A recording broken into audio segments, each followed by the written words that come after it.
Soy un ser humano, soy alguien que vivió una vida muy intensa, con muchos cambios que me llevaron a ser una buscadora. Soy ceramista. Con la arcilla fue casual, porque por cuestiones de cómo se vivía en la Argentina, me fui a vivir a Salta y bueno, una cuestión de que tengo un amigo, porque hoy en día lo sigue siendo, el Colo Casina, que sigue viviendo en Salta. Él era ceramista y bueno, viviendo allá aprendí las técnicas de la cerámica. 1976. Lo que pasa que en realidad yo llegué a la arcilla por otro lugar, porque empecé la carrera de antropología. Yo empecé antropología en el 74. Cursé 2 años acá en el Museo de La Plata. A fines del 75 cierran el museo, cierran las facultades, todo. Y bueno, ahí es cuando decidimos irnos a Salta. ¿Pero por qué empiezo antropología? Me voy para atrás, ¿sí? Viajando en una oportunidad con mi papá, nos fuimos al norte, pasamos por Catamarca, por La Rioja, San Juan, bueno, hicimos todo el noroeste, Salta, Tucumán, y cuando volvíamos por Catamarca pasamos por un pueblito que se llamaba Gualfín, se llama, todavía está ese pueblo, y paramos en la capilla del pueblo. La capilla se estaba cayendo, una de las paredes se estaba cayendo y habían puesto una especie de palos como para sostenerla y poder arreglarla. Para poner esos palos tuvieron que cavar. Al cavar encontraron restos humanos y estaban ahí al costado. Justo llegamos nosotros en ese momento. Y yo en vez de mirar la iglesia me puse a mirar los restos humanos. Me llamaron mucho la atención y dije, les pregunté a los albañiles que estaban ahí, les digo, ¿qué son estos restos? Dicen, no, estuvimos cavando y bueno, y los encontramos enterrados. Entonces les digo, ¿y qué van a hacer con eso? Nada. Dice, tirarlos, ¿me los puedo llevar? Les dije, sí, me dicen, llévatelos. Así que ahí nomás los metí en una bolsa, el cráneo y un montón de otros huesos, me los metí en una bolsa y me los traje para Buenos Aires. En esa época vivíamos en Capital. Y yo tendría 15 años, más o menos. En esa época yo vivía con mi mamá, porque mis papás estaban separados. Entonces cuando llego a la casa de mi mamá, con mi bolsa de huesos, se horrorizó y me dijo, esos huesos acá no entran. Yo dije, no, yo los quiero porque los voy a estudiar, porque quiero saber de quiénes eran, ¿no? Ante mi ignorancia. Bueno, los guardo en un bañito que teníamos en el fondo, esperando algún día poder estudiar y poder datarlos y saber de quién habían sido. Pero un día llegó a mi casa y los huesos no estaban más. Mi mamá los había tirado porque decía que traían mala suerte. Así que bueno, me quedé con esa idea en la cabeza. Después me vuelvo a vivir con mi papá, nos vinimos a vivir a La Plata, terminé el secundario acá, en el 73, y en el 74 entré a estudiar antropología en el museo. Ahí me di cuenta que nunca iba a saber de quién habían sido esos huesos. Quiero encontrar la iglesia, sí, y reencontrarme con ese momento también, ¿no? Que para mí fue algo, un despertar de algo, ¿no? Esos huesos me despertaron algo relacionado con mi historia. Cuando éramos chiquitas, mis papás se separan y mi hermana y yo nos vamos a vivir con mi papá. Yo tenía 3 años y ahí dejamos de ver a nuestra mamá. Yo la olvidé porque no me hablaban de ella, no por otro motivo. Porque tuve una madre de reemplazo y entonces mi mente evidentemente la bloqueó y la olvidó. Cuando teníamos 12 y 13 años, porque con Marilena nos llevamos 1 año y 7 meses, ella un día me dice, ¿sabes que tenemos otra mamá? Y yo le dije, no puede ser. Dice, sí, vamos a pedirle a papá de ver a nuestra mamá. Y ahí fue como yo conocí a mi mamá biológica, porque en realidad para mí mi única mamá era la que estaba con nosotros.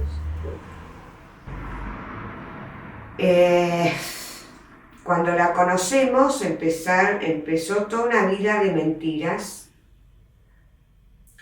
del lado de cada familia había versiones distintas de lo que había pasado y Marielena y yo estábamos en el medio de todo eso, que era una situación bastante difícil de digerir, ¿no? Porque por un lado nos decían que nos habían robado y por el otro lado que nos había abandonado, ¿eh? O sea, mi papá nos había robado y mi mamá nos había abandonado. Y vivimos con eso toda la vida, es el día de hoy que no sabemos qué pasó, ¿no?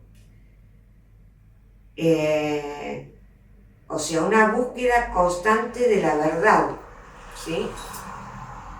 Y yo creo que eso lo asocié a esta búsqueda, ¿no? Al empezar una carrera donde justamente uno empieza a buscar cosas que tiene que empezar a crear historias, ¿sí? En la arqueología se crean historias en base a los hallazgos, pero se crean historias porque no hay nada escrito. En mi historia no había nada escrito, era todo hablado. Nos decían esto, nos decían lo otro. Acá también, a pesar de que, bueno, la tecnología hoy en día ha avanzado muchísimo, igualmente uno empieza a crear relatos, ¿sí? del pasado. Y entonces yo siempre asocié esto, ¿no? De mis búsquedas con mi propia historia, ¿no? Buscar la verdad de mi historia en la historia de América. América tiene una historia muy parecida a la mía, con muchas verdades y con muchas mentiras. Bueno, hice 2 años, en el segundo año, terminando el segundo año, cierran el museo, nos vamos a Salta creyendo de que allá iba a estar la facultad abierta, estaba abierta. En febrero nos anotamos en la carrera para empezar de nuevo, porque no nos reconocían los 2 años que habíamos cursado acá. Fuimos varios de acá de La Plata. Entre ellos mi amigo Colo Casina, el ceramista que me enseñó a mí. En marzo, golpe de Estado, cierran las facultades allá también. Por lo tanto, no pudimos era empezar una carrera. Así que nos quedamos en Salta, nos fuimos a vivir a un pueblito que queda a 13 kilómetros de la ciudad, Cerrillos. Alquilamos un galpón para vivir, un galpón donde secaban tabaco. Nos alquilaron ese galpón y yo me quedé viviendo todo el año ahí, que es donde aprendí a hacer cerámica. Nos construimos un horno en el fondo y bueno, con lo que hacíamos salíamos a vender a la ciudad y con eso vivíamos. Y después en el 77 me vuelvo para La Plata, ya la facultad estaba abierta. Pero cuando voy a querer reinsertarme, después de ese año que no cursé, cuando quiero continuar la carrera, me dicen que había quedado libre, porque no había cursado durante un año. Obvio que en esa situación no me iba a quejar para nada. No era momento para quejas ni para estar discutiéndole a nadie, así que me di media vuelta y me fui. Bueno, con el colo aprendí las técnicas básicas de lo que es la cerámica precolombina. Las técnicas son específicas porque acá no usaban torno, usaron moldes, pero moldes distintos a los que se usaban en Europa. No usaban esmaltes, en Europa sí. O sea, era toda una manera de expresarse a través de la cerámica muy distinta a la que se usaba en Europa. Entonces la cerámica precolombina es un tipo de cerámica primero que no se le dio valor, se ocultó, porque hoy en día estamos investigando técnicas, tenemos que investigarlas para poder realizarlas. Hay muchísimas técnicas que desconocemos y por el solo hecho de que las piezas hayan sido horneadas, muchas se nos pierden técnicas que fueron hechas antes de la cocción de las piezas. Entonces todo eso hay que ir buscando, a pesar de que hay muchos trabajos de investigación, y yo trabajo con toda América, de cultura de Norteamérica, como puede ser la Nasazi, las de México, las de Colombia, las de Ecuador, bueno, llegando hasta la Patagonia, Chile y Argentina. Hay infinidad de culturas, hay miles de culturas que se desconocen hoy en día. Y a mí me gusta trabajar sobre eso, ¿no? Sobre lo desconocido, justamente. Y poder encontrar la manera de cómo lo hicieron, ¿sí? Es todo un desafío, todo un desafío. Pero bueno, justamente es lo más interesante para estos talleres. Este taller es circunstancial porque lo abrí en pandemia. En esa época la facultad estaba cerrada, estuvo 2 años cerrada, entonces bueno, abrí este taller para poder seguir trabajando. En la facultad empecé el taller en el 2005, ya el año que viene van a ser 20 años que estoy a través de la Secretaría de Extensión Universitaria. Armé un proyecto de extensión, el taller se llama Ceramiqueando. Nunca había trabajado a nivel académico, o sea que me tuve que preparar para eso, porque yo tuve siempre talleres particulares en mi casa o en algún centro cultural, pero nunca en la universidad. Y realmente fue algo maravilloso porque me enriqueció muchísimo. Logré hacer muchos niveles, tengo gente que viene desde el 2008 y siguen viniendo, porque cada año yo presento nuevos desafíos, nuevas técnicas para trabajarlas, para investigarlas. Y bueno, eso me llevó a que sea un taller, digámosle, con éxito. Las primeras piezas que hice, si yo las tengo en el recuerdo y las pudiera ver hoy, que no las puedo ver porque ya no las tengo más, eran espantosas, horribles, deformadas,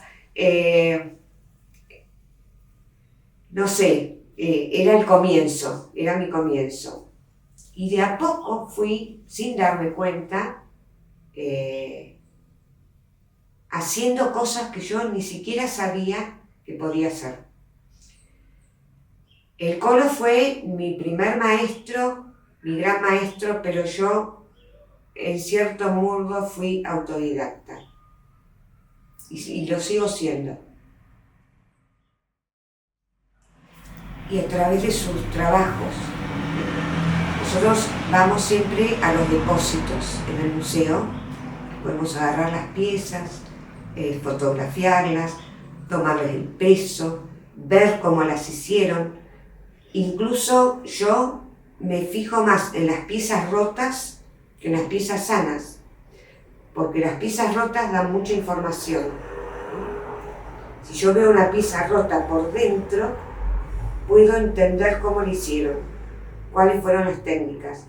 Si la veo por fuera, no, porque está toda arregladita por fuera, pero por dentro tienen huellas, incluso hay huellas de dedos.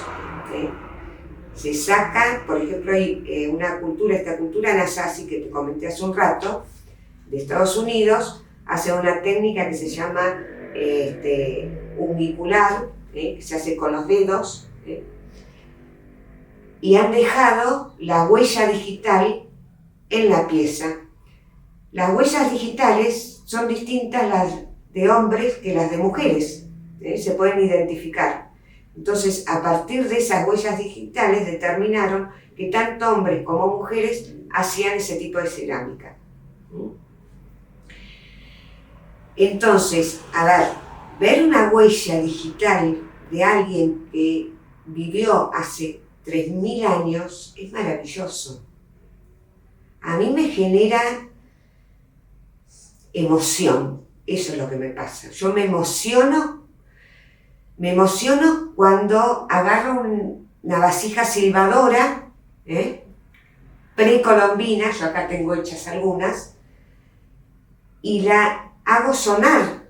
Y digo, este soplido fue un soplido de hace 3000, 4000, 5000 años, porque las vasijas silbadoras, por ejemplo, del Ecuador, de la cultura chorrera, que es de Ecuador, tienen 3000 años antes de Cristo, o sea que tienen 5000 años. Y vos decís, este soplido sonaba hace 5000 años. Alguien inventó, creó este sistema que es único en el mundo, porque en otros lugares del mundo, más que en América, no hay vasijas silbadoras, ¿sí? Solo en América. Y vos decís, ¿cómo lo hicieron? ¿Cómo lograron, por ejemplo, darse cuenta que horneando la arcilla se iba a endurecer y que iban a poder utilizar esas piezas como recipientes, ¿no? La cultura caral, que es una cultura de Perú, que se cree que es la primer civilización, y además se cree que ahí nace la lengua quechua, elaboraban estatuillas, pero no las horneaban, porque desconocían la técnica del horneado. Sin embargo, se encontraron estatuillas sin hornear enterradas. ¿Sí? Y vos decís, ¿y cómo cocinaban si no tenían recipientes? Cocinaban sobre piedras. Cocinaban dentro de hojas grandes, envolvían el pescado y, bueno, el maíz, el ají, que son todos alimentos nativos de América, los envolvían y los ponían sobre piedras. Y así cocinaban sus alimentos. Y también podrían cocinarlos tipo espiedo, ¿no? Algún que otro animalito. Le gustaba mucho el cuy, que es el ratoncito, ese lo comían también. Pero bueno, todo como fueron ellos cambiando, aprendiendo, descubriendo todo lo que fue la técnica, cómo aplicaban los colores, de dónde sacaban los minerales para pintar, los diseños que hacían, que son increíbles, ¿no? Yo era muy estructurada, ¿no?, para hacer cerámica, entonces siempre copiaba piezas arqueológicas, no me salía de eso, siempre. Y en el año 96 se me ocurrió empezar a hacer otro tipo de piezas, me aparecieron así naturalmente, y empecé a hacer piezas rotas, como desarmadas. Y me daba mucha vergüenza mostrarlas. Incluso me daba vergüenza si alguien me veía hacerlas, yo tenía que estar siempre sola, trabajando. Hice una serie de piezas que eran de estilo precolombino, pero con muchos agujeros, ¿sí? Si lo interpretás psicológicamente, seguramente tiene que ver con todos esos agujeros emocionales que yo tenía y los volcaba en la cerámica. Y esa pieza es la única que me quedó de esa época, porque las otras las vendí, bueno, las regalé, yo he regalado muchísimo, pero esa me quedó y no sé por qué, pero está ahí y no la pienso regalar y espero que sea parte de mi ajuar funerario. Además, siempre fue popular la cerámica. Yo me acuerdo cuando iba a ferias, porque he tenido mi época de feriante, iba con mis piecitas estas, de cerámica precolombina, y la gente venía a preguntarme si hacía campanitas, por ejemplo. Claro, todo el mundo, son épocas modas, eran las campanitas esas colgantes que se ponían en las casas. Después con las tazas son de cerámica, uno toma el desayuno con una taza de cerámica. Los platos también. Lo que hay que saber distinguir es una pieza de estilo europeo, que es la cerámica esmaltada, de piezas precolombinas que no son esmaltadas y además están hechas con otro tipo de arcilla, porque hay dos tipos de arcilla, la blanca y la roja. Toda la cerámica europea venía hecha con arcilla blanca. Incluso hay uno de los temas que tocamos en el taller, es la cerámica colonial con incrustaciones de las culturas Pitrén y Mapuche de la Patagonia, tanto de Chile como de Argentina. Porque fue la fusión de dos culturas. La cultura que estaba habitando el sur y la cultura europea que vino a habitar. ¿Y qué es la cerámica con incrustaciones? De loza era la cerámica mapuche o de la cultura pitrén con pedacitos de tazas rotas, platos rotos de la cerámica inglesa, cerámica de Sevilla, de mayólicas, Y yo me los imaginaba, cuando hicimos esa técnica, me imaginaba a los mapuches adorando esas piezas con tanto brillo, ¿no? Y con esos diseños tan originales que tiene la cerámica inglesa, por ejemplo, que son escenas de palacios, escenas de balsas en canales de ríos, ¿no? Y bueno, y a ellos se les ocurrió aplicar esos pedacitos de cerámica rota en sus piezas. Por eso yo, no sé, hoy no sé si es más popular que antes la cerámica. Siempre fue popular. Sí, por supuesto que, bueno, Bellas Artes enseña. Está la Escuela de Cerámica de Avellaneda también. Hay muchos, hay institutos, por ahí no a nivel universitario, pero me parece muy importante. Lo que pasa que, a ver, lo que no se puede querer lo que no se conoce, ¿sí? Todo el mundo sabe, ven cómo se arma una pieza en un torno, ¿sí? Los tornos son esos discos que giran, que antiguamente eran a pie, a pedal, hoy en día son con motor. Giras, vos tirás una bola de arcilla y levantas la pieza. No es nada fácil hacerlo. Es tan difícil como soplar y hacer botellas, porque soplar y hacer botellas también es muy difícil. Pero pocos, y voy a hablar también de la Facultad de Arte, hoy se llama Facultad de Arte,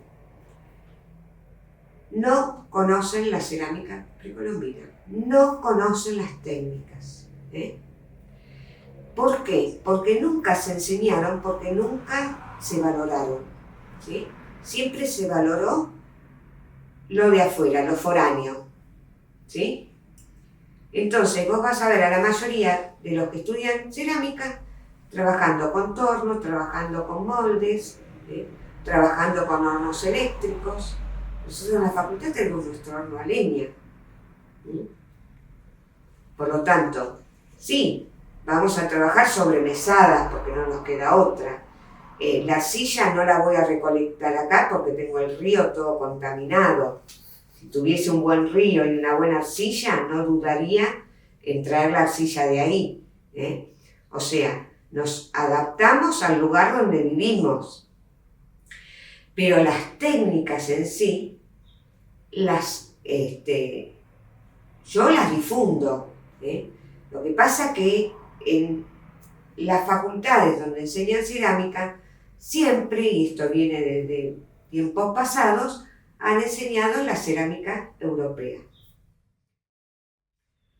Yo vivo haciendo proyectos.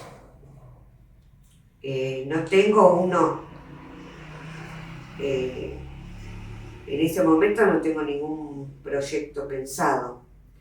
Sí, seguir con la facultad, que es donde me siento más cómoda, muy cómoda estoy.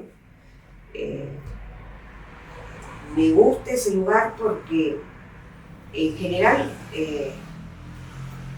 yo tengo todo tipo de gente, totalmente heterogéneo. Es la gente que va.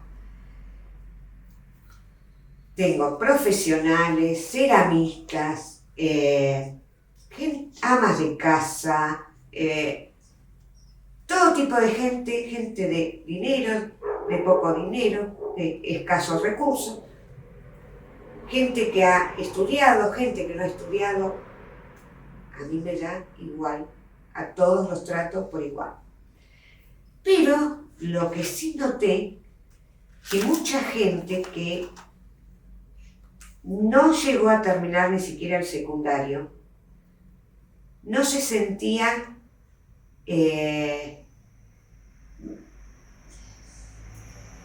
con derecho a ingresar a una facultad. Y acá tienen que venir sí o sí. Y entrar a ese lugar, que para ellos era un lugar que no les correspondía, a partir de que vienen a la facultad se sienten parte de ella. Y además desmoronan toda esa fantasía que tienen de lo que son las casas de altos estudios. Entonces a mí me encanta que la gente venga a la facultad. Me gusta mucho más trabajar ahí que trabajar acá.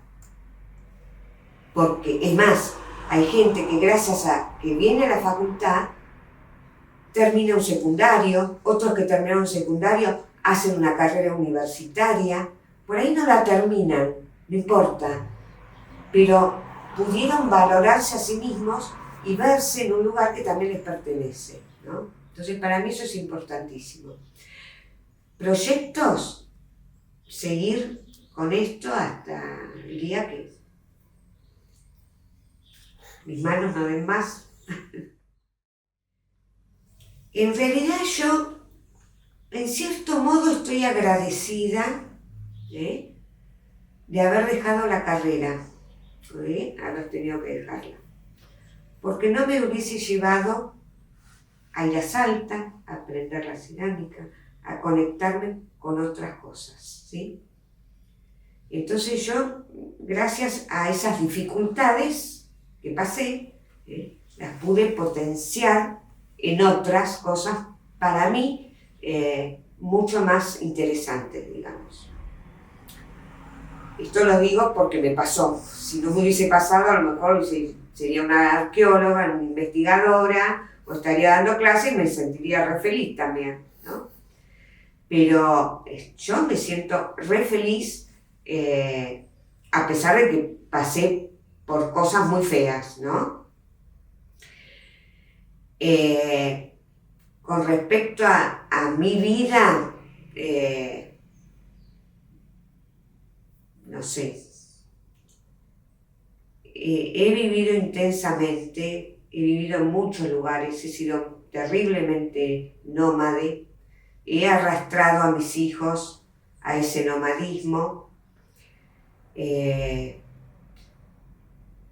No sé si hice bien o si hice mal, fue lo que tenía que ser. Tuve varias parejas, he vivido en Misiones también, he vivido en Salta, mis hijos son nacidos allá. En el 2005 me vine a La Plata, he vivido en España también. En el 2005 me vine a La Plata y me quedé. Es algo que ni yo puedo creerlo, ¿no?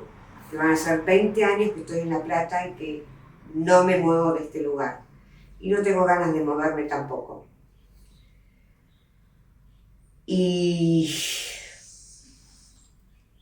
para cerrar, estoy conforme con mi vida porque todo es experiencia. Todo lo bueno y todo lo malo es experiencia, y todo eso bueno y todo eso malo hicieron esto, lo que soy yo hoy. Y mucho más para decir de mí no tengo. Que puedan difundirla, que la difundan con conocimiento, que estudien mucho. Yo tuve que estudiar mucho, que dije, soy casi autodidacta, ¿sí? Hay que estudiar mucho, hay que investigar, además de estudiar hay que investigar, hay que equivocarse mucho también. Y todo eso hace que vos tengas te enriquezcas, ¿eh? Y algo fundamental, no hay que ser egoísta, hay que brindar todo lo que uno sabe, absolutamente todo. No quedarse con nada. Eso es lo que me duele de muchos ceramistas.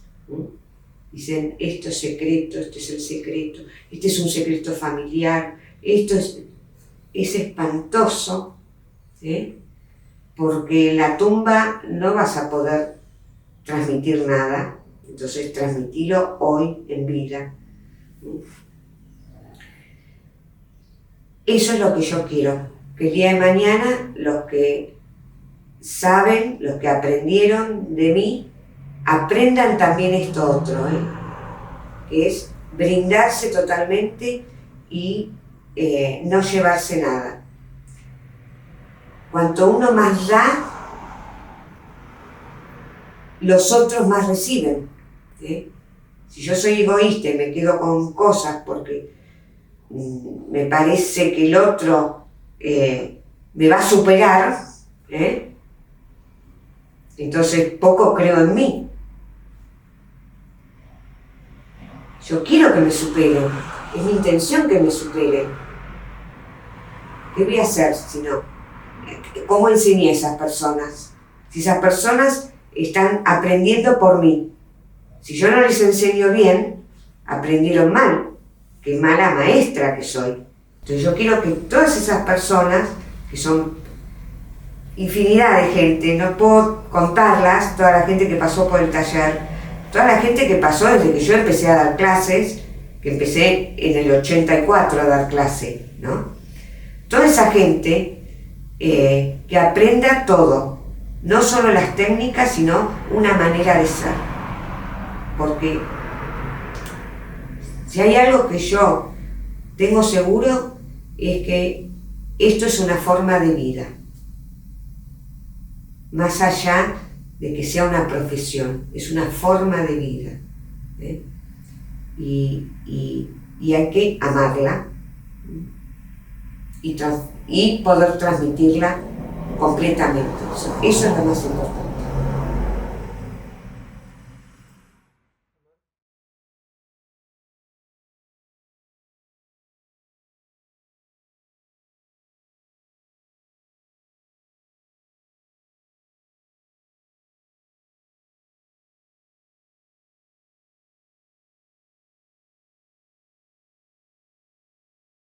Entonces yo quiero que todas esas personas, que son infinidad de gente, no puedo contarlas, toda la gente que pasó por el taller, toda la gente que pasó desde que yo empecé a dar clases, que empecé en el 84 a dar clase, ¿no?